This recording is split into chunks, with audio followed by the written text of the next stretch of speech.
Welcome dear rockers, कैसे हो आप सभी। तो आज हम लेकर आ गए हैं 2003 में रिलीज हुई एक feel good body swap movie जिसका नाम है फ्रीकी फ्राइडे। बस दोस्तों, आज मैं इतना कहना चाहता हूँ कि माँ और बेटी हैं और बेटी चली जाती है माँ के अंदर, माँ चली जाती है बेटी के अंदर। अब देखिए, माँ को पापा के साथ भी सोना है लेकिन माँ के अंदर बेटी है एंड लेकिन बेटी के भी अपने कुछ सीक्रेट्स हैं और अब माँ बेटी की बॉडी में है, वो कैसे जाएगा। बहुत ही इंटरेस्टिंग मूवी है दोस्तों विद गुड फील। तो कहानी की शुरुआत में अना नाम की लड़की को दिखाते हैं जो आलस का जीता जागता रूप है। उसकी माँ जिसका नाम टैस है उसे कई बार जगाती है लेकिन उठने का नाम ही नहीं लेती। टैस बेचारी घर का काम निपटाकर फिर जगाती है पर नहीं, अभी भी उठने का नाम नहीं लेती। और तब आता है उसका छोटा नटखट भाई जिसका नाम है हैरी। वो तो अना के कान में बजा बजा कर उसे जगा देता है। वो भी गुस्से में उठकर तैयार हो जाती है। फिर टैस दोनों को स्कूल ड्रॉप करने जाती है। अना तो हाई स्कूल में पढ़ती है, वो और हैरी अलग अलग स्कूल में पढ़ते हैं। वो कहती है मम्मा मुझे कान में यहाँ एक स्टड लगाना है। तो टैस गुस्सा होकर कहती नहीं, एक कान में स्टड काफी है। वो कार में भी पैर ऊपर रखकर बैठी होती है। बताओ, इस पर भी उसे टैस की डांट पड़ती है कि ये कैसी बदतमीजी पाल कर रखी हुई है तुमने, ढंग से बैठो। क्या स्कूल में भी ऐसे बैठती हो? और क्योंकि अना ही हमेशा मम्मी की डांट खाती है तो हैरी बड़े मजे लेता है और उसको चिढ़ाता रहता है। दोनों भाइयों की बिल्कुल नहीं बनती और एक दूसरे को तंग करने से दोनों ही बाज नहीं आते।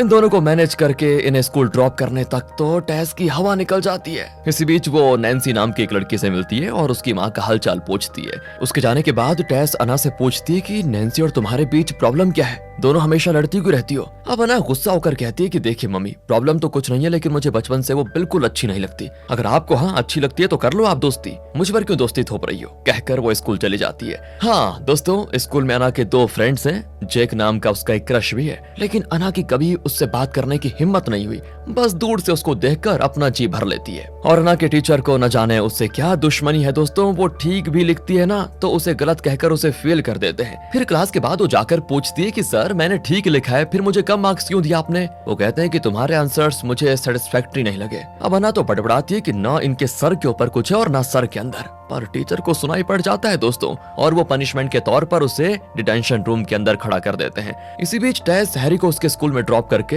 हेडफोन पर किसी से बात कर रही होती है। असल में दोस्तों टैस एक थेरेपिस्ट है। उसके पास सिर्फ फोन ही नहीं ढेर सारे पेपर्स भी हैं। इन सभी को चेक करते हुए वो गलत रास्ता ले लेती है और स्पाइक्स पर चढ़ जाती है। इस तरह काम में बिजी रहती है, देखा आपने। फिर वो अपने एक पेशेंट से मिलने जाती है जो कि लाइफ में बहुत ही डिप्रेस्ड है। उससे बात करके उसे हिम्मत देना और उसे नॉर्मल लाइफ में वापस लाना ही टैस का काम है। अब यहाँ स्कूल में पीटी पीरियड होता है जिसमें नैन्सी जानबूझकर अना पर बॉल फेंककर उसे गिरा देती है। अना को बड़ा गुस्सा आता है और जब बॉल उसके हाथ में आता है ना तो बदला लेने के लिए वो भी नैन्सी पर जोर से बॉल फेंकती है। लेकिन यार अना का बैड लक दोस्तों इतना खराब है कि जब नैन्सी ने मारा था तब टीचर ने नहीं देखा, लेकिन जब अना मारती है तो टीचर देख लेती है और फिर एक बार अना को डिटेंशन रूम में भेज देती है। स्कूल के बाद जेक अना से पूछता है क्या मैं तुम्हें अपनी बाइक में घर ड्रॉप कर दूं, आ जाओ। अब क्या है कि अना उसके साथ बाइक में जाना तो बहुत चाहती है लेकिन डरती है कि अगर किसी ने देख लिया और मम्मी को बता दिया तो बहुत बड़ी प्रॉब्लम हो जाएगी, इसलिए वो बाहरी मन से मना कर देती है। लेकिन उसे जेक से बात करते देखकर टीचर एडवाइस करने लग जाती है कि देखो ये उम्र बॉयफ्रेंड के साथ घूमने की नहीं है, अपनी पढ़ाई पे ध्यान दो। अना तो दोस्तों उसको मना कर ही रही थी, मतलब जेक को मना कर रही थी, लेकिन तब भी उसको टीचर का ये लेक्चर सुनना पड़ता है। बेचारी किस्मत की मारी अपनी लाइफ से तंग आ जाती है क्योंकि वो गलती ना भी करे तब भी सब उसको गलत ही समझते हैं। अब काम के बाद टैस सुपरमार्केट जाती है लेकिन वहाँ भी फोन पर अपने किसी क्लाइंट को वो एडवाइस देकर मोटिवेट कर रही होती है। पर बिलिंग काउंटर वाली औरत को लगता है कि वो उसी को मोटिवेट कर रही है और इमोशनल होकर वो टैस को थैंक यू भी कर देती है। वह यहाँ अना जब घर आती है दोस्तों तो हैरी उसके गिटार को डंडे से पीट रहा होता है। अना फिर उसको भगाकर गिटार लेकर नीचे आ जाती है। अना के घर में गराज में ही दोस्तों वो अपने म्यूजिक बैंड के साथ प्रैक्टिस करती है। इनका लक्ष्य है एक बेहतरीन म्यूजिक बैंड बनाना। अब क्योंकि हैरी ने अना के गिटार को डैमेज करने की कोशिश की तो गुस्से में अना ने उसके सर को किसी कपड़े से लपेटकर टेप लगा दिया था और बेचारा उसको निकाल नहीं पाता। तब टैस आ जाती है तो वो कंप्लेन करता है कि मम्मी मम्मी अना ने देखो क्या कर दिया। टैस उसे निकालने की बहुत कोशिश करती है लेकिन आखिर में उसे कट करके निकालना पड़ता है। इतना कस के टेप लगा रखा था बताओ अना ने। इतने में इनके दादाजी आ जाते हैं लेकिन इनके म्यूजिक प्रैक्टिस की आवाज में उन्हें कुछ सुनाई नहीं देता।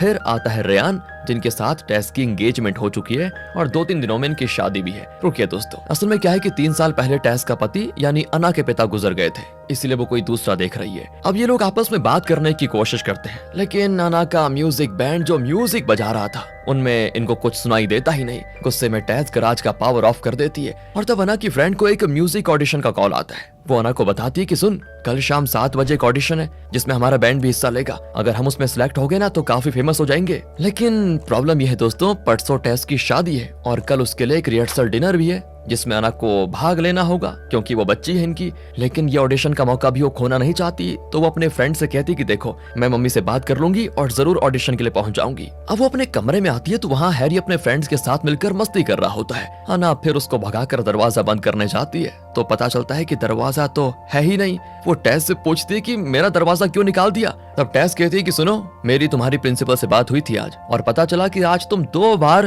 डिटेंशन रूम में थी। अना कहती है कि सब मम्मी उस नैन्सी की वजह से हुआ है। उसने मुझ पर बॉल फेंका तो मैंने भी उस पर फेंका, पर मेरी तो किस्मत ही खराब है। जब मैंने बॉल फेंका तो टीचर ने मुझे देख लिया, बस फिर उसी के लिए मुझे डिटेंशन रूम में भेज दिया। और दूसरी बार तो मेरे क्लास टीचर ने जानबूझकर मेरे मार्क्स काट दिए और मैंने सवाल किया तो फिर मुझे डिटेंशन रूम में भेज दिया। ऊपर से मैं जेक के साथ कैजुअली बातें कर रही थी, लेकिन फिर टपक पड़ा वो टकला टीचर और मुझे लेक्चर देने लग गया। जेक वो कौन है बेटा? अना कहती है वो मम्मा बहुत अच्छा लड़का है, हमारी पहली मुलाकात डिटेंशन रूम में हुई थी। वाह क्या जोड़ी है, दोनों डिटेंशन रूम में मिले थे, मतलब तुम्हारी तरह वो भी एक नंबर का निकम्मा होगा। इस तरह इनकी यहाँ पर बातें चलती है तो उसी रात वो एक चाइनीज रेस्टोरेंट में डिनर के लिए जाते हैं। रेयान कहता है कि अना, तुम्हारे कमरे का दरवाजा किचन के पास ही रखा हुआ है। अब इस पर अना जरा चिढ़कर कहती कि ठीक है, कोई बात नहीं। असल में दोस्तों, अना ने अभी तक रेयान को अपने पिता की जगह नहीं दी और वो रेयान से नफरत करती है, इसीलिए थोड़ा चिढ़ के बातें करती है। तब दादाजी रेयान से कहते हैं कि बच्ची है, ठीक हो जाएगी। फिर वो खाना लेने के लिए चले जाते हैं। अब टेस अना को डांटती है कि ये कोई तरीका है रेयान से बात करने का।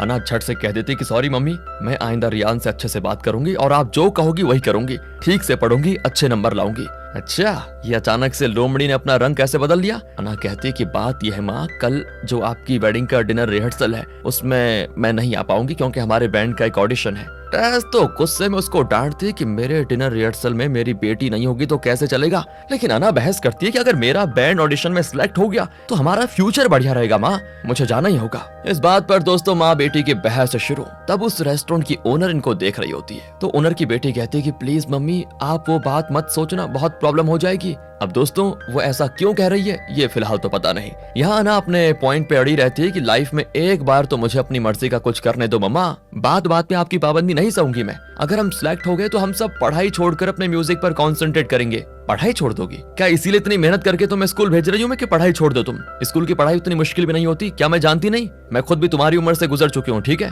ओह मामा, तो स्कूल की पढ़ाई मुश्किल नहीं होती। मैं चैलेंज करती हूँ कि आप एक दिन, बस एक दिन मेरी जगह पे स्कूल स्टूडेंट बनकर रहिए, तब आपको पता चलेगा कि कितना दर्दनाक एक्सपीरियंस होता है। आप तो मजे से थेरेपिस्ट का काम कर रही है जिसमें अपने पेशेंट को 2-4 एडवाइस देकर उसे मोटिवेट कर देती है और फिर उनके पैसे भी आपको मिलते हैं। बताओ, अब तो आपकी दूसरी शादी भी होने वाली है, आपकी लाइफ में तो मजे मजे हैं। तो टेस भी कहती है बेटा पागल हो गई हो क्या? तुम मेरी लाइफ जियोगे तो पता चल जाएगा मैं कितनी मुश्किलों से गुजर रही हूँ। तब दोस्तों रेस्टोरेंट की ओनर 2 कुकीज ला कर देती है और कहती है ये फॉर्च्यून कुकीज है, इन्हें खाएंगे तो आपकी प्रॉब्लम सॉल्व हो जाएंगी। ये दोनों मना करती है लेकिन वो जिद करती है तो ये कुकीज रख लेती है। अब उनके जाने के बाद भी दोस्तों इनकी बहस खत्म होने का नाम ही नहीं लेती। अना गुस्से में कमरे में जाकर दरवाजा लॉक कर लेती है। टेस दरवाजा पीटती भी कि प्लीज बाहर आ जाओ, लेकिन अना दरवाजा नहीं खोलती। कुछ ही देर में दोनों थक सी जाती हैं दोस्तों और कुकीज खाने का फैसला करती हैं और पैकेट खोलती हैं तो अंदर एक चिट होता है। दोनों में एक ही वाक्य लिखा होता है कि जल्द ही एक सफर शुरू होने वाला है और उसका फल दूसरे की आंखों में नजर आता है। आपको जो नजर आता है वही आप देखते हैं और तब निस्वार्थ प्रेम आपके अंदर बदलाव लाएगा। यह पढ़कर दोनों की समझ में नहीं आता कि इसका मतलब क्या है और तब दोस्तों वो जगह बुरी तरह हिलने लगती है। अना घबराकर दरवाजा खोलती है तो टेस पूछती है बेटा तुम ठीक तो हो ना? वो कहती है हाँ मैं ठीक हूँ माँ। दोनों बाहर आती हैं तो सब कुछ बढ़िया नॉर्मल होता है। यहाँ कोई अर्थक्वेक नहीं आया था जैसा इनको फील हुआ था मतलब। और तब ओनर को देखिए स्माइल करके जाती है वो। एंड यहाँ पर हमें पता चलता है कि जरूर इस ओनर ने कोई जादू टोना किया होगा जिससे सिर्फ इन दोनों को ऐसा लगा जैसे अर्थक्वेक आ गया हो। सब डिनर खत्म करके घर आ जाते हैं और दोनों अपने बेड पर लेटी होती हैं। ठीक 12 बजे होता है इनका बॉडी स्वैप। अगली सुबह टेस उठती है तो खुद को अना के कमरे में पाकर चौंक जाती है, मैं यहाँ पर कैसे आई? हाथ पैर ड्रेस सब बदले बदले लगते हैं। वो कंफ्यूजन में आईना देखती है, ओह माय गॉड। तो पता चलता है कि वो अना की बॉडी में है और तब हैरी आकर कहता है कि अरे अना मम्मी तो बहुत देर से बिना हिले डुले बेड पे पड़ी हुई है, लगता है मर गई। क्या मैं मर गई? ये सोचकर वो जल्दी से अपने कमरे में आती है तो वहाँ उसकी बॉडी में आना एकदम लाश की तरह पड़ी होती है, मतलब इतनी गहरी नींद में होती है क्या बताएं। तब टेस कहती है बेटा उसे कुछ नहीं हुआ। हैरी कहता है बेटा तो तुम मुझे बेटा क्यों बोल रही हो ना? टेस झट से संभल जाती है कि ये मैंने क्या बोल दिया, और वो कहती है अचानक तुम पर दीदी का प्यार आ गया इसीलिए यार। तुम जाकर तैयार हो जाओ, मैं माँ को जगा कर आती हूँ। हैरी के जाने के बाद वो अना को जगाती है तो वो उठकर चौंक जाती है कि तुम कौन हो जो मेरी तरह दिख रही हो। टेस कहती है सुनो अना, हम दोनों का बॉडी स्वैप हो चुका है, मैं तुम्हारी बॉडी में और तुम मेरी बॉडी में हो। दोनों की कुछ समझ में नहीं आता कि ये कैसे हो गया। चलो एक काम करते हैं, दोनों एक दूसरे को टक्कर मारते हैं, शायद हमारी बॉडीज वापस स्वैप हो जाए। कहकर दोनों ये मेथड भी ट्राई करती हैं, लेकिन एक दूसरे से टकरा कर गिर जाती हैं। आवाज को सुनकर हैरी आ जाता है तो दोनों बहाना करती हैं कि हम डांस कर रही हैं। फिर अना दोस्तों जो टेस की बॉडी में है वो एज यूजुअल हैरी को डराने लग जाती है, तो वो बेचारा तो भाग जाता है कि पता नहीं मम्मी अना की तरह क्यों बिहेव कर रही है आज। तो तब टेस अना को वार्न करती है कि बेटा अब तुम मेरी बॉडी में हो इसलिए जरा अच्छे से पेश आओ, समझी? इस तरह उस बच्चे को डराओगी तो वो मुझे गलत समझेगा। खैर पता नहीं अब इस प्रॉब्लम का सोल्यूशन क्या है। दोनों चुपके से नीचे आती हैं तो वहाँ पर हैरी और दादाजी बैठकर नाश्ता कर रहे होते हैं। हैरी उनसे कुछ मांगता है लेकिन दादाजी को ठीक से सुनाई देता ही नहीं, तो वो टेबल हिलाने लग जाता है। अब दादाजी तो डर कर भाग जाते हैं कि यहाँ पर अर्थक्वेक आ गया है। तब जाकर माँ बेटी को याद आता है कि कल उस रेस्टोरेंट में अर्थक्वेक आया था जो कि सिर्फ हम दोनों को फील हुआ। अब इतने में रियान आ जाता है तो अना की बॉडी में टेस कहती है आओ आओ हमारे साथ नाश्ता करो। रियान तो हैरान हो जाता है कि जो हमेशा उसके साथ इतनी चिड़चिड़ी रहती थी आज इतने प्यार से कैसे बुला रही है। और अब अना की बॉडी में टेस अना को समझाती है कि बेटा तुम टेस हो फिलहाल के लिए, इसलिए रियान से मेरी तरह बात करो और नॉर्मल रहो। टेस की बॉडी में अना रियान से कहती है हेलो हनी कैसे हो तुम?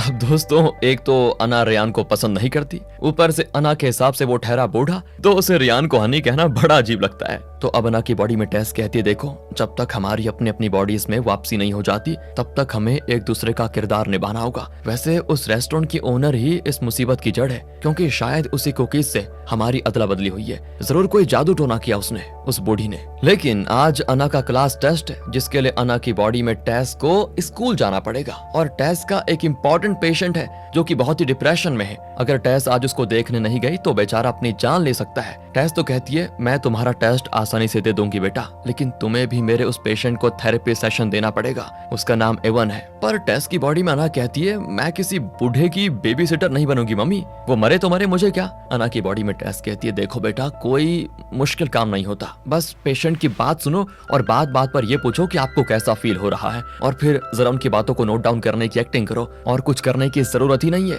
तो इस तरह माँ का काम बेटी और बेटी का काम माँ करने के लिए निकल जाती है। तब टेस देखती है कि अना ने अपना बेली बटन में एक स्टड लगा के रखा हुआ है। वो डांटती है उसको कि मैंने तुम्हें कितनी बार मना किया था इस तरह जगह जगह छेद करके स्टड मत लगाया करो। तो टेस की बॉडी में अना कहती है एक ही तो लगाया है मम्मी, वैसे आप ऐसा जूड़ा बनाकर स्कूल जाएंगी तो सब चिढ़ाएंगी। अना की बॉडी में टेस कहती है कोई नहीं चिढ़ाएगा समझी, जूड़े में ही तुम खूबसूरत लगती हो। और जब वहाँ पर हैरी आता है तो बड़ी कॉमेडी होती है, क्योंकि टेस की बॉडी में अना उसे मार कर जाती है और अना की बॉडी में टेस उसके सर पर प्यार से हाथ फेर कर जाती है। बेचारा कंफ्यूज हो जाता है कि अचानक दीदी अच्छी और माँ बुरी कैसे हो गई। फिर वो कार में जा रहे होते हैं, रेयान ड्राइव कर रहा होता है, और जिस तरह हमेशा अना पैर को डैशबोर्ड पर रखती है उसी तरह अब टेस की बॉडी में अना अपना पैर डैशबोर्ड पर रख देती है और आराम से बैठती है। पीछे अना की बॉडी में टेस बैठी होती है और डांटती है ये क्या कर रही हो। अब हैरी तो दोस्तों अना समझकर उसको तंग कर रहा होता है, तो टेस उस पर भी चिल्ला देती है कि 2 मिनट चुप नहीं रह सकते क्या। तब टेस की बॉडी में अना कहती देखा देखा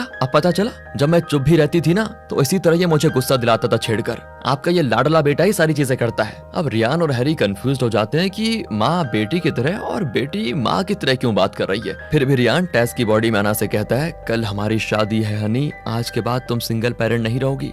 इस तरह वो खुशी से कह रहा होता है और अना की बॉडी में टेस पीछे से इशारा करती है कि अरे चुप क्यों बैठी हो, प्यार के 2-3 शब्द बोल दो उसको। तो टेस की बॉडी में अना कहती है हाँ डार्लिंग एक ही दिन बचा है, फिर मजा आएगा। मेरे पति को मरे हुए सिर्फ 3 साल गुजरे हैं और इतनी जल्दी मैं दूसरी शादी करने वाली हूँ। इतनी जल्दी भूल गई देखो मैं अपने पहले पति को। देखा दोस्तों इस तरह टेस की बॉडी में अना अपने दिल की बात कहने लगती है। अब इससे पहले कि अना अपनी बात पूरी करके रियान को और कंफ्यूज करती, अना की बॉडी में टेस चिल्ला देती है कि गाड़ी रोको। फिर वो अना को अलग ले जाकर कहती है मेरी बॉडी में रहकर तुम अपने दिल की बात बोलोगी तो मुझसे बुरा कोई नहीं होगा समझी, कायदे में रहकर ही बोलना। बेचारे रियान का दिल क्यों दुखाना चाहती हो, खैर तुम मेरे उस पेशेंट एवन के साथ ठीक से पेश आना समझी। अन्ना चिल्ला देती है कि ओके मम्मी। देखने में बड़ा अजीब लगता है, जैसे कि बेटी डांट रही है और माँ उसकी डांट खा रही है। और तब जेक अपनी बाइक में आता है तो अना कहती, मम्मी वही तो है मेरा क्रश। क्या ये तुम्हारा क्रश है? ये तो उम्र में तुमसे बहुत बड़ा लगता है। पर दोस्तों वो पास आता है तो अना की बॉडी में टेस बहुत ही चिढ़कर कहती है, ये है मेरी मम्मी। तो टेस की बॉडी में अना बत्ती सी दिखाकर बात करती है। तो टेस कहती है, दांत बहुत दिखा लिया, अब जाओ यहाँ से। वो कहती, ठीक है मम्मी, पर प्लीज मेरे क्रश से ठीक से बात करना, हमारा ब्रेकअप मत करवा देना। इस तरह माँ को वार्न करके वो चली जाती है। फिर अना की बॉडी में टेस कहती है, देखो बेटा जेक। और वो चौंक जाता है, क्या मैं तुम्हें बेटा लगता हूँ? ओ सॉरी। देखो जैक, मुझे तुम्हारा हेयर स्टाइल, ड्रेसिंग सेंस कुछ भी ठीक नहीं लगता, दिखने में एक नंबर के टपोरी लगते हो। अब दोस्तों क्योंकि टेस एक मैच्योर औरत है, लेकिन टीनेजर्स के स्टाइल, उनकी फीलिंग्स वगैरह वो नहीं समझ पाती, इसीलिए वो इस तरह उसको एडवाइस देने लगती है और कहती है, तुम मुझसे उम्र में बड़े हो और मुझे तुम पर वो फील नहीं आता, मुझे तो अपनी पढ़ाई में फोकस करना है, इसलिए बेहतर होगा कि तुम मुझसे अक्सर मत मिला करो। देखा दोस्तों, इस तरह पहली मुलाकात में वो अपनी बेटी के प्रेम कहानी का दी एंड करना चाहती है। फिर नैन्सी आती है तो अना की बॉडी में टेस उसकी और अना की सुलह करवाने के लिए खुद उससे बात करने जाती है, पर वो शैतान तो उसे हक करने के बहाने उसका शर्ट ऊपर करके उसे नीचे धकेल देती है। तब उसकी फ्रेंड्स आती है और वो कहते हैं कि आज उस नैन्सी से भिड़ना पड़ेगा, हमें अपनी पावर दिखानी होगी।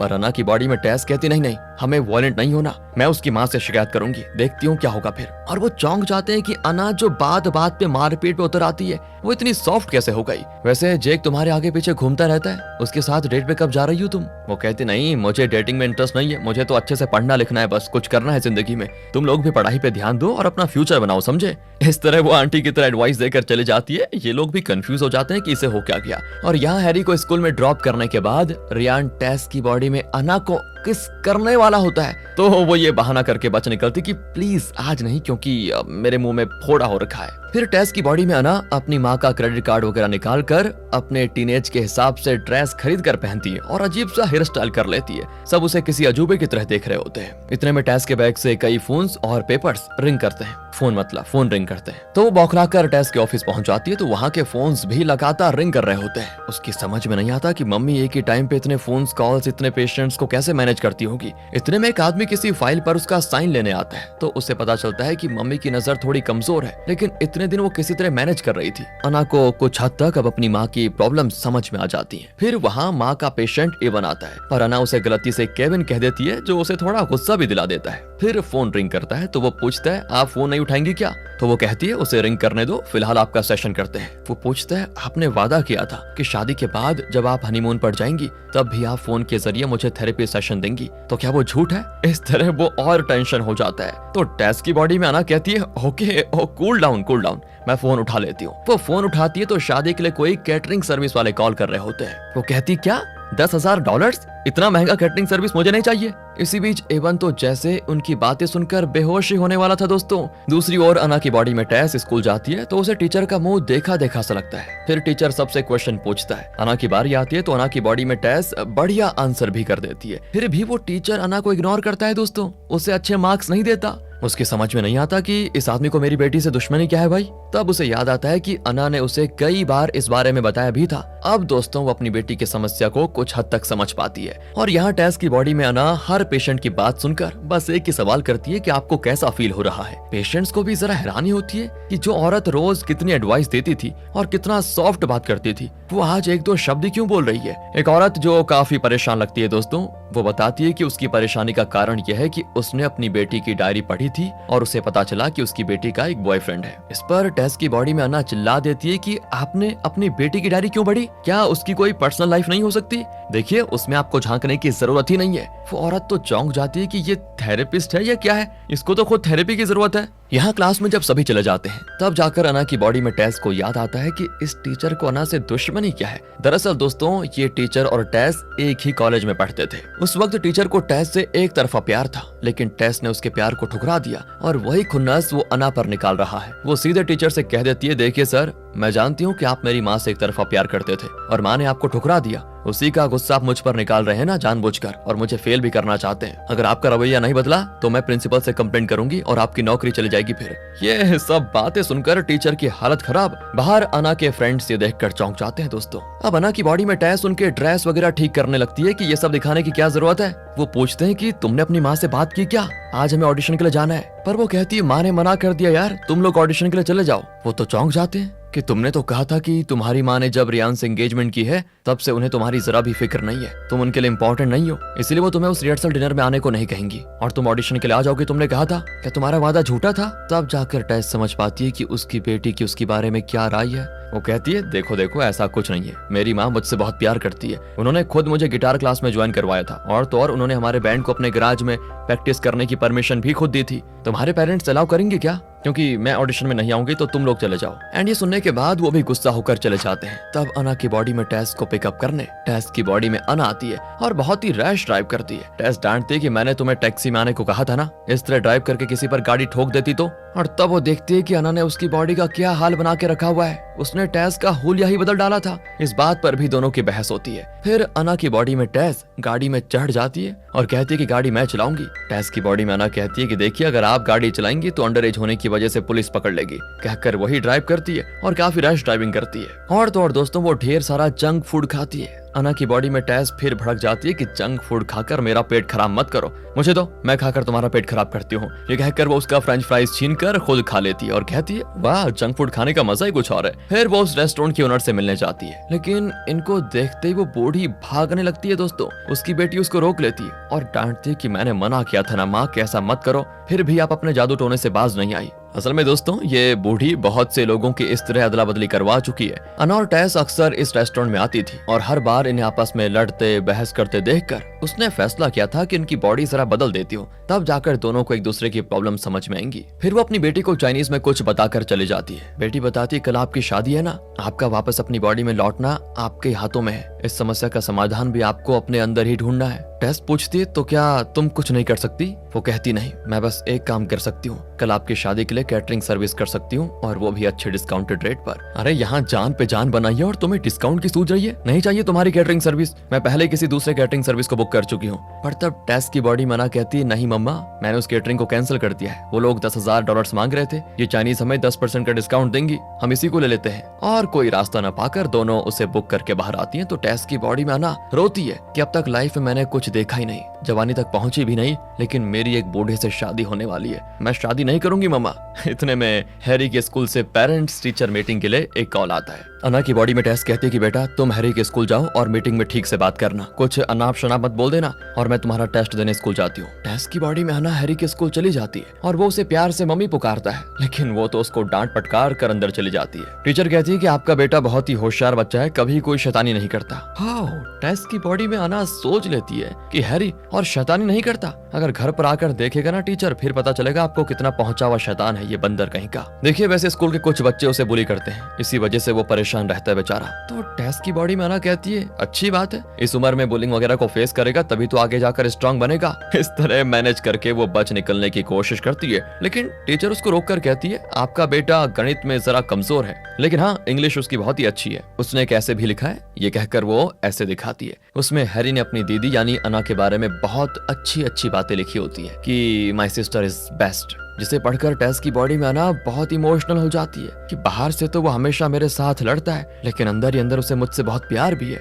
वो बाहर जाकर हैरी से पूछती है क्या तुम्हें दीदी इतनी पसंद है बेटा? वो कहता है हाँ दीदी मेरी जान है मम्मा, मुझे उसके साथ खेलने में बड़ा मजा आता है, तंग करने में मजा आता है, इसीलिए बस उसको तंग करता रहता हूँ, पर प्यार में बहुत करता हूँ उसको, बस इसीलिए ताकि वो मेरे साथ वक्त बिताए। पर मम्मी आप दीदी को ऐसा मत बताना वरना वो मुझे डांटेगी। टेस की बॉडी में आना भी समझ जाती है कि ये एकदम बच्चा है, मुझे इसको समझना चाहिए ना कि इससे लड़ना चाहिए। वो कहती है अगर तुम्हें कोई बुली करेगा तो मुझे बता देना, मैं लूंगी उनकी खबर। दोनों मस्ती करते करते वहां से निकल जाते हैं। यहाँ स्कूल में अना की बॉडी में टेस नैन्सी से बात करती है कि वैसे हमारे बीच ऐसी क्या दुश्मनी है बताओ, 6th स्टैंडर्ड तक तो हम दोनों बहुत ही अच्छी दोस्त थी, फिर छोटे मोटे झगड़े हुए, लेकिन तुम्हारी और मेरी माएं तो अभी भी अच्छी दोस्त हैं, क्यों ना हम भी उन्हीं की तरह अच्छे फ्रेंड्स बनकर रहें। इस तरह उसको समझाती है और नैन्सी भी उसकी बात मान जाती है। फिर एग्जाम होता है तो दोनों एक दूसरे के बगल में बैठकर एग्जाम लिखती है। तब नैन्सी अना को अपना पेपर दिखाती है जिस पर लिखा होता है कि हम फिर से दोस्त बन गए, मुझे इसकी खुशी है। अना की बॉडी में टेस भी ये देखकर खुश होती है, लेकिन तब नैन्सी टीचर से कह देती है ये मुझे देखकर कॉपी कर रही है टीचर। धोखा हो गया यार। फिर क्या था, अना की बॉडी में टेस को डिटेंशन रूम में डाल दिया जाता है। लगता है अभी तक नैन्सी की खुन्नस उतरी नहीं, वहाँ की इंचार्ज सो रही होती है। तो वो चुपके से बाहर निकल आती है और तब जेक वहाँ पर आता है। तब पता चलता है कि जेक यहाँ का स्टूडेंट नहीं है बल्कि ऑफिस बॉय के तौर पर यहाँ पार्ट टाइम जॉब करता है। उस दिन जब अना ने कहा था ना कि वो पहली बार जेक से डिटेंशन रूम में मिली थी, तब टेस ने गलत समझा था कि जेक अच्छा लड़का नहीं है, लेकिन अब वो रियलाइज करती है कि जेक बहुत ही अच्छा लड़का है और अपने परिवार को सपोर्ट करने के लिए यहाँ पार्ट टाइम जॉब कर रहा है। अब वो जेक से अच्छे से बात भी करती है। वो कहता है कि टीचर ने तुम्हें एग्जाम लिखने नहीं दिया, लेकिन मैं तुम्हारी मदद कर सकता हूँ। कहकर वो उसे ऑफिस रूम में लेकर जाता है जहाँ सबके आंसर शीट्स रखे होते हैं। अना की बॉडी में टेस अपना आंसर शीट निकाल कर उसे पूरा कर देती है और तो और नैन्सी का आंसर शीट उठाकर उसके सारे आंसर्स कैंसिल कर देती है और लिखती है आई एम स्टूपिड। घर पर टेस की बॉडी में अना को रियान एक सरप्राइज देने की कोशिश करता है और इसके लिए वो किसी लाइव इंटरव्यू में चला जाता है। असल में टेस एक राइटर भी है दोस्तों और कुछ बुक्स भी लिखे हैं उसने, तो अपने नए बुक के बारे में बात करने के लिए उसे वहाँ पर बुलाया होता है। अब अना को तो कुछ पता ही नहीं है कि उसकी माँ ने किस बारे में बुक लिखी हुई है। वो टेंशन में न जाने क्या क्या बोल रही होती है। ये सब कुछ अना की बॉडी में टेस भी देख रही होती है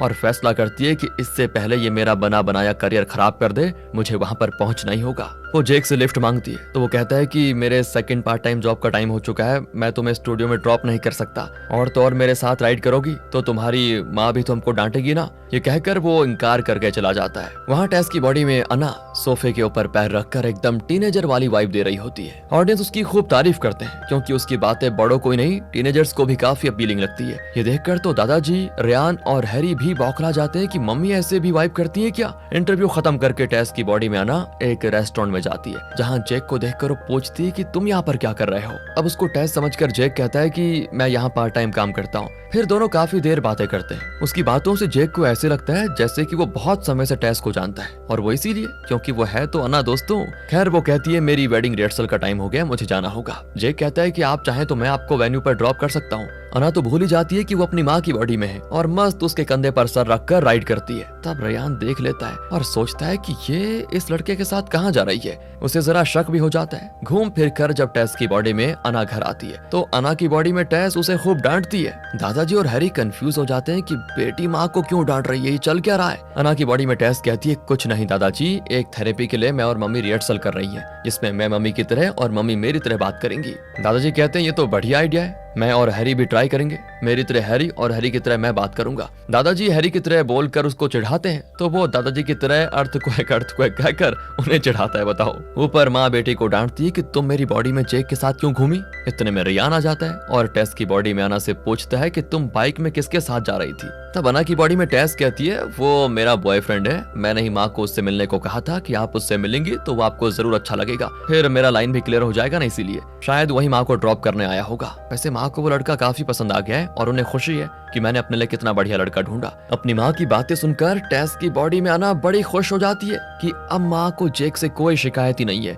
जब माँ ने मेरे लिए इतना कुछ किया है तो मैं भी उनकी मदद करूंगी। ये सोचकर वो रियान से कहती है चलो डार्लिंग, मैं रिहर्सल के लिए तैयार हूँ। ये देखकर अना की बॉडी में टेस बड़ी खुश होती है। दोस्तों बढ़िया ड्रामा चल रहा है ना, तो रिहर्सल पार्टी बहुत बढ़िया से चलती है और तब मौके का फायदा उठाकर टेस की बॉडी में अना ड्रिंक करने जाती है। अना की बॉडी में टेस उसे डांटती है क्या कर रही हो, कल तक अगर हम दोनों अपनी बॉडीज में वापस नहीं गई तो तुम्हारी शादी हो जाएगी रियान से, उसका सोल्यूशन ढूंढो पहले। वो उस कुकी वाले कागज को देखती है कि आखिर इस पहेली का जवाब क्या होगा। पर इसी बीच अना के फ्रेंड्स अना की बॉडी में टेस का मुंह बंद करके बाहर उठाकर लेकर जाते हैं और कहते हैं कि प्लीज 20 मिनट का ऑडिशन है, कैसे भी करके तुम यहाँ से निकल कर आ जाओ। और जब अना की बॉडी में टेस इंकार करती है तो ये देखिए दोस्तों, वो उसे किडनैप करके ले जाने का फैसला कर लेते हैं। ये देखकर तो रियान के आदमी उन्हें पकड़कर टेस की बॉडी में अना के पास लेकर आते हैं। वो कहते हैं कि प्लीज आंटी जी बस 20 मिनट के लिए अना को हमारे साथ भेज दीजिए, आज बहुत इंपॉर्टेंट ऑडिशन है। अना की बॉडी में टेस साफ इंकार कर देती है, लेकिन रियान कहता है अगर ये इतना इंपॉर्टेंट ऑडिशन है तो तुम लोग शौक से अना को लेकर जाओ, ये तो बस रिहर्सल के लिए है। इसके लिए अना को जो अपना टैलेंट दिखाने का मौका मिल रहा है उसे हम जाया क्यों करें। मैं तो चाहता हूँ कि मेरी बेटी सक्सेसफुल हो, वही करे जो उसको ठीक लगता है। हो ये सुनकर दोस्तों अना के फ्रेंड्स खुशी खुशी अना की बॉडी में टेस को ऑडिशन के लिए लेकर चले जाते हैं। और यहाँ टेस की बॉडी में अना समझ आती है कि उसने भले रियान से नफरत की, उससे हमेशा चिढ़कर बातें की और उसे अपना स्टेप फादर समझा, लेकिन रियान दिल का बहुत ही अच्छा है और जब से उसने टेस से प्यार किया वो उसके दोनों बच्चों को भी अपना ही बच्चा मानने लगा है। ये जानकर टेस की बॉडी में अना बड़ी खुश होती है। तब रियान कहता है कि देखो, मैं चाहता हूँ कि उसकी खुशी में तुम भी शामिल हो जाओ। मैं भी आना चाहता हूँ, लेकिन शायद मुझे देखकर उसे गुस्सा आ सकता है, इसलिए तुम जाओ, उसे खूब चीयर करो। 20 मिनट की तो बात है, मैं मैनेज कर लूंगा। अब टेस की बॉडी में दोस्तों अना को पूरा यकीन हो जाता है कि ये मेरे पापा से जरा भी कम नहीं है, तो वो बड़े प्यार से रियान के गाल पर किस करके चली जाती है। ऑडिशन में अना की बॉडी में टेस के हाथ में वो गिटार पकड़ा देते हैं, लेकिन टेस को गिटार बजाना तो आता ही नहीं। वो कहती प्लीज मुझे छोड़ दो, मेरे सर में दर्द हो रहा है, पर वो नहीं छोड़ते।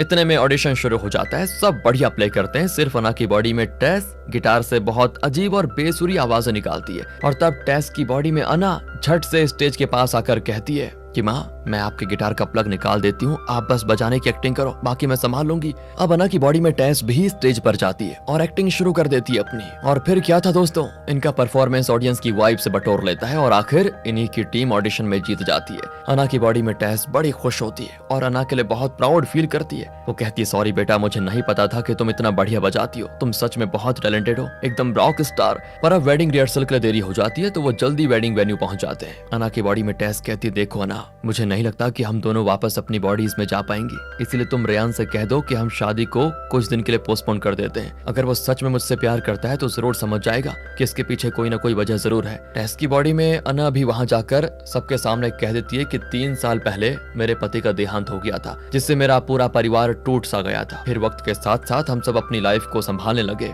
और दोस्तों फिर सभी लोग टेस के स्वर्गवासी पति के साथ बिताए हुए पलों को याद करके इमोशनल हो जाते हैं। टेस की बॉडी में अना कहती है फिर मेरी मुलाकात रियान से हुई और हमारी मुलाकात के कुछ ही दिनों में मुझे एहसास हो गया कि रियान ही वो इंसान है जो मेरे लिए एक अच्छा पति, मेरे ससुर के लिए अच्छा बेटा और मेरे बच्चों के लिए एक अच्छा बाप बन सकता है। और मेरा फैसला बिल्कुल ठीक था, क्योंकि अब रियान हमारे परिवार का हिस्सा है और मेरा बेटा उसे बहुत पसंद करता है। और अब तो मेरी बेटी भी उसको समझ चुकी है और उसे अपने पिता के रूप में स्वीकार करने के लिए तैयार है। ये सुनकर अना की बॉडी में टेस को बहुत खुशी होती है कि आखिर अना ने रियान को अपना पिता स्वीकार कर लिया। ये सब सुनकर रियान का दिल भर आता है और तब टेस की बॉडी में अना पूछने वाली होती है कि क्या हम इस शादी को कुछ दिनों के बाद रख लें, लेकिन इससे पहले वो पूछती वो जगह एकदम से हिलने लगती है। मतलब सिर्फ माँ और बेटी झटके को फील कर पाती है, बाकी लोग तो एकदम नॉर्मल बैठे होते हैं। और यहाँ पर टेस और अना वापस अपनी बॉडीज में आ जाती हैं। अब दोनों समझ जाती हैं कि जिस पल में दोनों ने एक दूसरे की जिंदगी को, एक दूसरे की प्रॉब्लम्स को समझा और एक दूसरे को सपोर्ट करने को तैयार हो गई,